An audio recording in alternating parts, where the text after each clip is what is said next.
Hey girl, hey, hope you're having a great week and happy self-care Saturday. And on this week's episode, we are going to talk about reactive abuse.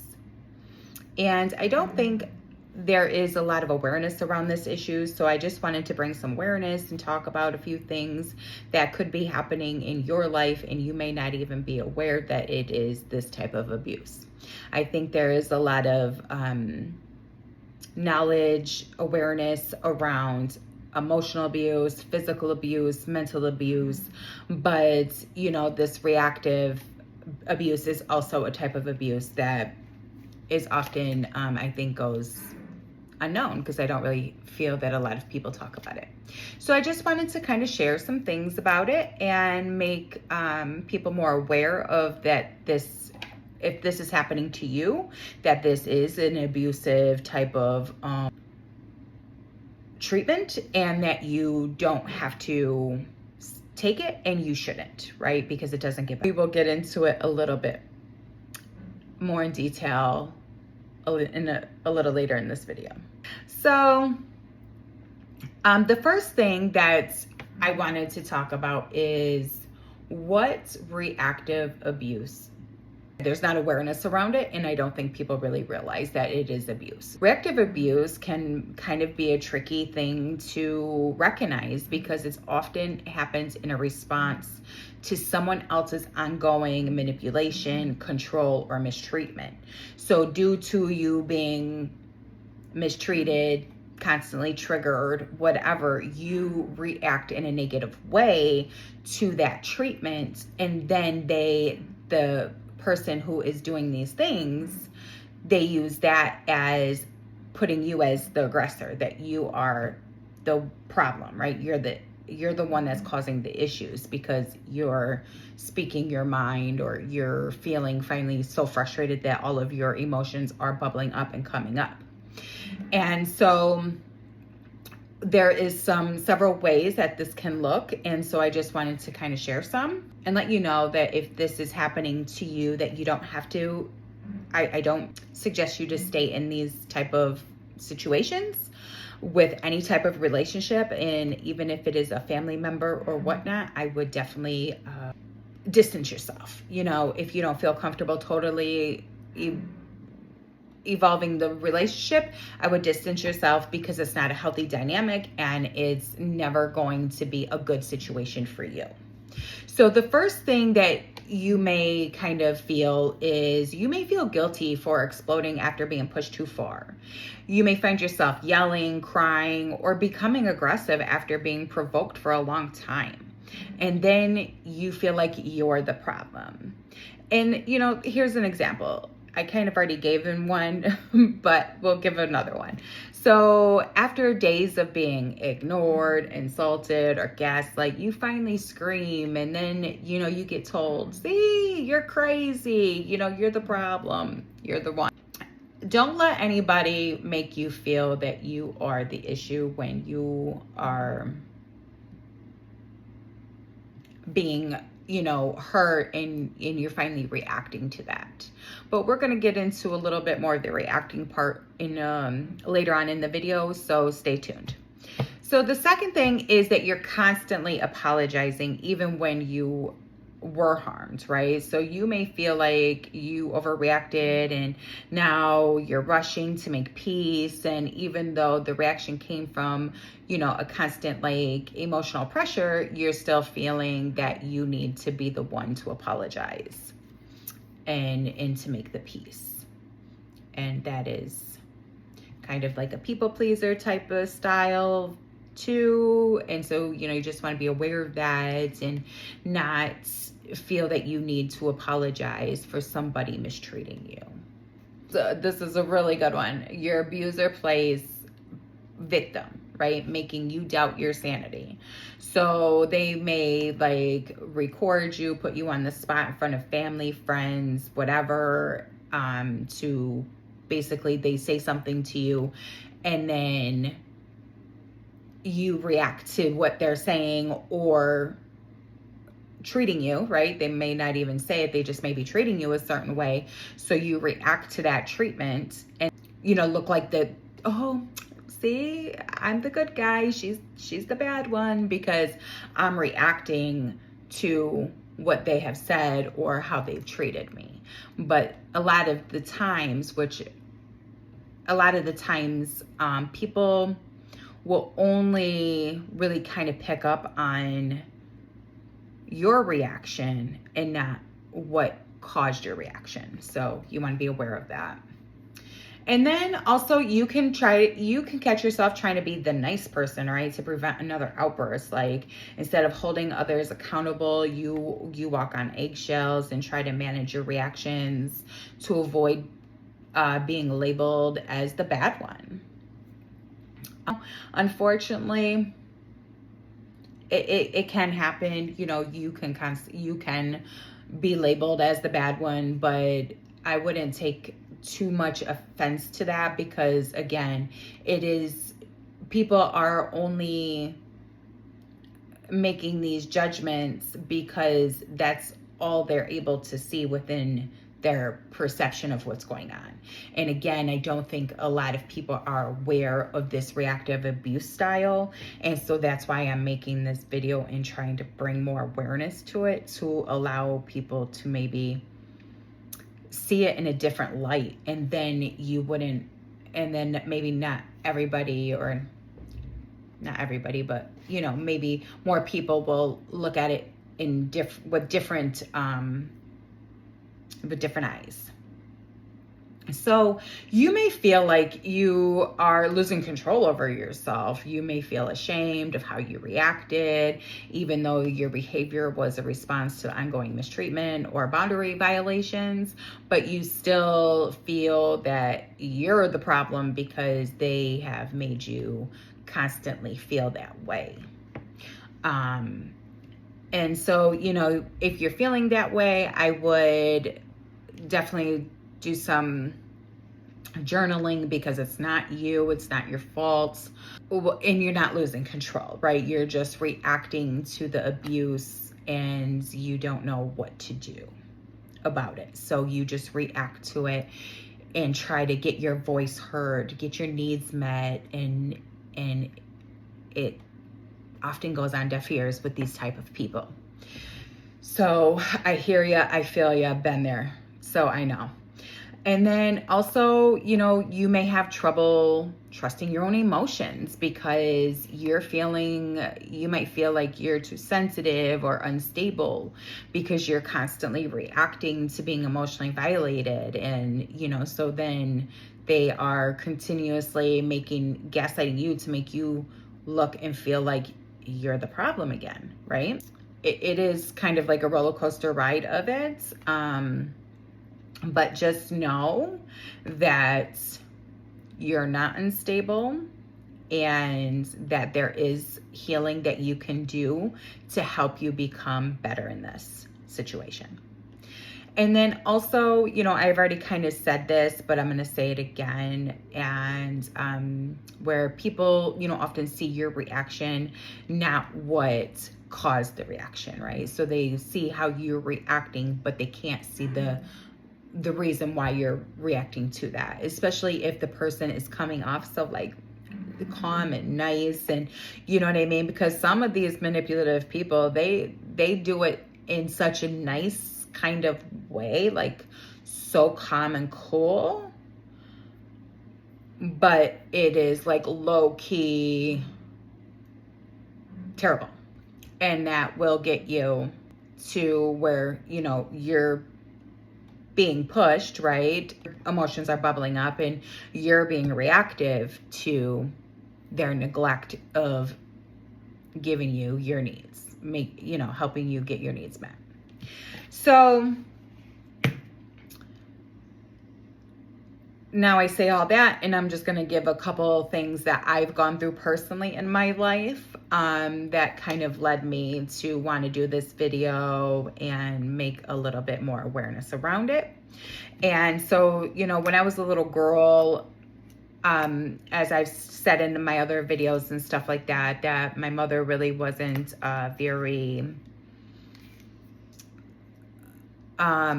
she really wasn't there the way that I needed her or wanted her to be there for me, right? So therefore, in a lot of senses, what would happen is I would go and try to get some of my needs met emotionally, physically, whatever it may be, and my needs weren't being met. And so then I would react to those needs not being met, and I would yell, cry. Sometimes as I was getting older, I would throw things in my room. I would just be upset and react to the frustration of not getting my needs met. I'm telling you what I need and you're not coming through for me, you know? And so it can make you feel angry. It could make you feel resentful, and especially if this is you as a little girl or a little boy. You don't have a lot of control, right? I mean, you can't just move out. You have to kind of accept what they're doing to a certain extent. And this type of treatment went on for a long time, and I just thought it was normal, and it actually ended up going into some of my adult relationships. And so then my adult relationships, they would be, again, not being emotionally fulfilling. They would, gaslight me. They would make me feel like I was the problem constantly because my needs weren't being met. And as much as I would, again, state what I needed, I would, over and over again, I would tell them what I would like, what I needed. And it was like, yeah, a big, okay, whatever. My needs weren't met and they weren't important. And then that made me react to that. And they would, again, they did it in front of their family. They did it in public. And they've done it in front of my family as well, and made me react. And that made people like, whoa, she is crazy. Look at, and he would basically sit there and say, yeah, look at, told you she was crazy. Told you she was the problem. Told you this. And same thing with my mother too, with my family. She would go back and say, yep, see, I told you she was a naughty girl, or I told you this, I told you that. And, made people really kind of look at me like I was the constant issue here. But it was really, people may have thought I was the issue, but it was really my needs weren't being met. I wasn't being, I didn't feel like loved or accepted or wanted in these relationships. So therefore, then you would get a bad, kind of reaction out of me. I would cry, I would yell, cuss, depending on what the situation was. So all of that, right, led to some embarrassing moments, honestly. I mean, I'm not proud of it, but I didn't really know what it was at the time. And I finally was able to heal my trauma from when I was a child and all of that. And because I was able to heal these different aspects of things, I am no longer reactive to this type of abuse, because people have still continuously tried to get me to react to their abuse. And so I refuse. I'm no longer that person, and I will no longer allow you to bring that that side of that version of me that I'm no longer, right? I'm no longer that version of the Cassie who would be reactive and yell and scream and whatever to try to get my point across. Now I just mind my business, and I've learned enough through healing, and I've learned through my self-love journey that now I just love myself, right? I love myself more than I ever have, and that is so needed, because in situations like this, right, where you cannot put your needs and responsibilities on other people. And I'm not talking about like parents or whatever. I mean, they should, but you can't control anybody. You can't control what your parents do. You can't control what your lovers do, your friends do. You can't control anybody. You can just try to control what you do and how you react to things. So I'm at the point where if somebody is not giving me what I'm expressing to them, right? If they're not willing to give me my needs, or, you know, wanting to work things in a way where we can both live comfortably together, like, I'm not interested in that, right? Because I've already sacrificed enough and it never changed anything. And I also want to kind of pinpoint to this, because I don't think, you know, maybe you're holding on, right? To, if you're in this type of reactive abusive situation and you're holding on to a relationship because of your kids, or because of money, or because you think that they're going to change. I'm just going to let you know now, in my experiences, these people who have done this type of abuse to me, one, if they can't take accountability and see that they are doing this, they will not change. Nobody can change anything that they are not willing to see. So if they feel that you're the problem, they're never going to be able to do the work and to change the situation. So I wouldn't stay in these types of relationships, no matter if it was family, if it was a friend, if it was a husband, a wife, a lover, a boyfriend, whatever. I would not stay, because this is really wearing you down. This is not good for your brain. This is not good for your mental health at all. This is not good for your physical health. This isn't good for your kids to see and think that this is normal. There is so many problems with it, okay? So I just wanted to kind of say, it's hard. I understand that it's hard sometimes when you are trying to stay for the kids or whatever. You know, you think that you're doing a good, positive thing to stay into relationships because of the sake for the kids, but you're really not. You're not helping those kids see what a healthy dynamic really looks like. So, you know, you think having two parents under the same roof would be better off, no matter what the situation is, than living separately. That's a very limiting belief, and I highly suggest you to do some research on that and to heal and to try to leave the situation if you can, safely, right? I want you to be safe about it. So if you need help, get help, but be safe and make sure that you're not staying in these situations just because of the kids, because you're really going to then teach those kids to accept this abuse in their relationships. So if you want to stop this from happening to your kids, then you have to take control and heal and get out of the situation and show them what a healthy dynamic will look like for them. And that is very important, because it can lead into some major challenges in their lives as well. So reactive abuse is a trauma response, right? And you know, people will take advantage and constantly, you know, try to make you look like you're the crazy person, right? If you allow it, if you continue to allow it, they will continue to do it. So therefore, that's why I'm saying you have to heal and become strong, right? Come so strong within yourself that you're not going to allow what they say, what they do, however they want to do it, make you react, right? Because I had to let a lot of things slide that my old self would have never allowed. Okay. I had to really ground myself into this and say, you know what? No, I'm standing firm.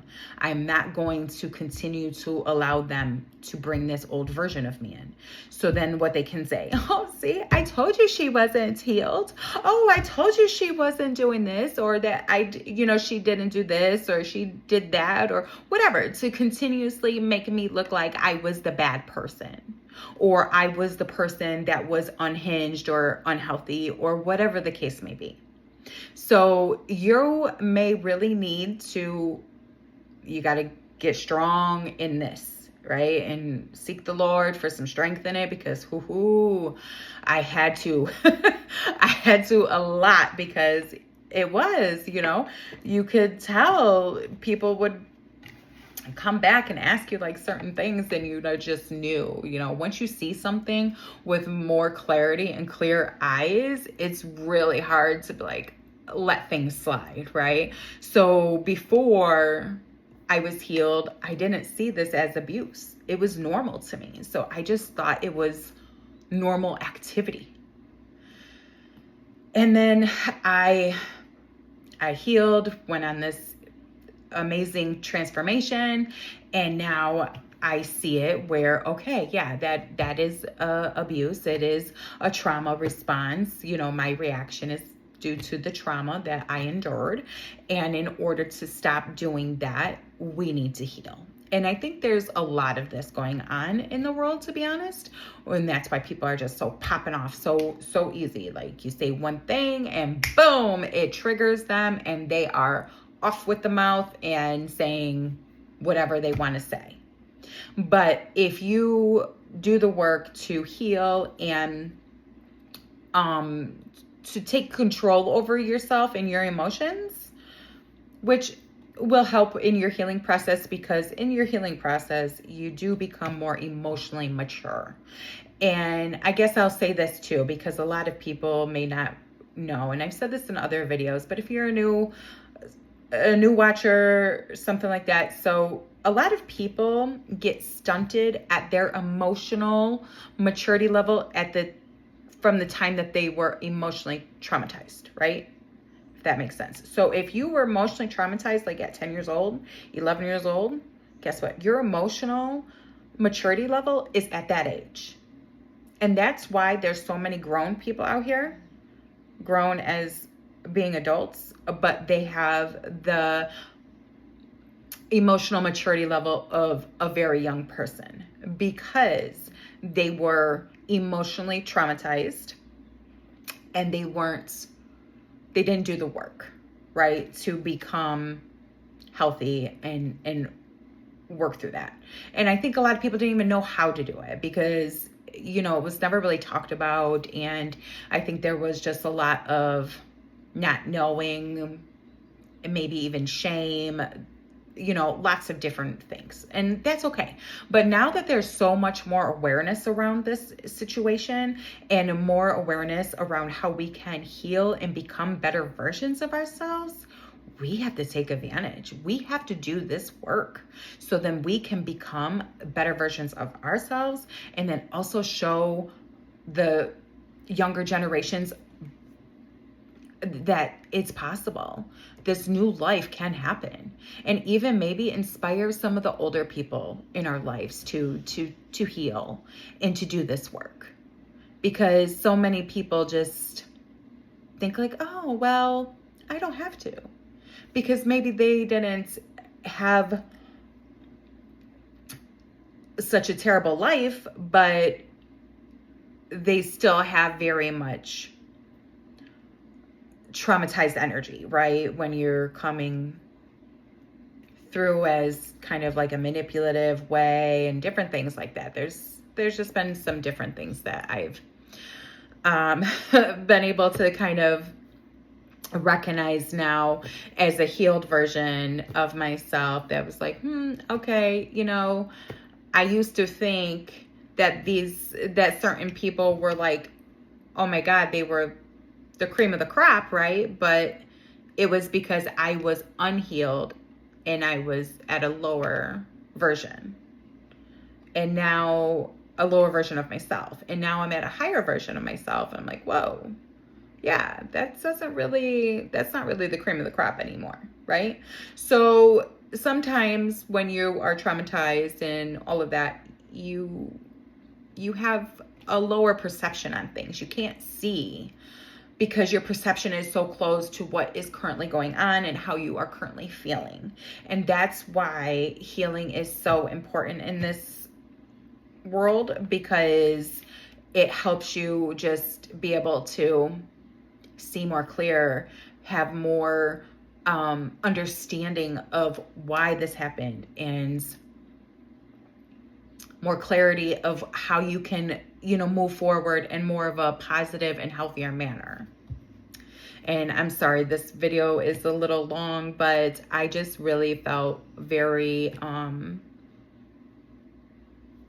called to make this video and to really, like I said, to make some more awareness around it and to help people work through it, right? If you are one of those people who are constantly reacting to somebody's abuse, you can't control what they're doing to you, but you control how you react to it.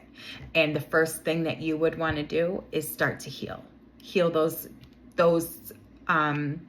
childhood, those past traumas that are causing you to react to that abuse. So that emotional neglect, the gaslighting, whatever that may be for you, right? There's lots of different things, but those are the things that you're going to want to start working on, especially the ones that really stand out for you. Like for me, it was the emotional neglect that I felt. And so I had to really do a lot of work around that for myself to become more emotionally mature and not to give that power away. Because I used to think that those people should emotionally fulfill me, right? But you can't, like I said, my experiences have taught that you can't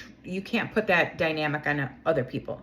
You have to just give yourself the love, the emotional support, the validation. You have to give yourself everything. And for the new people who are going to come into your life, the friends or whoever that you attract as this healed version of you, they will either add on to your life or they may not even be able to hang, because if they're not doing the work and they're not really, staying at a vibration that you are attracted to, then it's not going to work. At this point, I think I'm ready to end the video. I think I put a lot of good information in here. And if you have any questions or comments or anything like that, please leave your question in the comments, or you can even send me a message and I'll be more than happy to ask you or answer any questions that you may have. And then also I'm going to put my Calendly link into the description. And if you are looking to heal and become a better version of yourself, I am offering 10 free laser coaching sessions. And so you can use my link, my calendar link to book your appointment with me, and then we can go from there. So I hope that you heal and that you really take control over your life. And if you have been a victim of this type of abuse, I'm sorry, and we can do better, right? We can overcome this, and there is life after this abuse. So don't accept it. Don't think that you have to stay here, because you don't. You are powerful, and if you want to change, you can change. You just have to want it. You have to want it bad enough for you to do the work to do it. So I love you, and take care.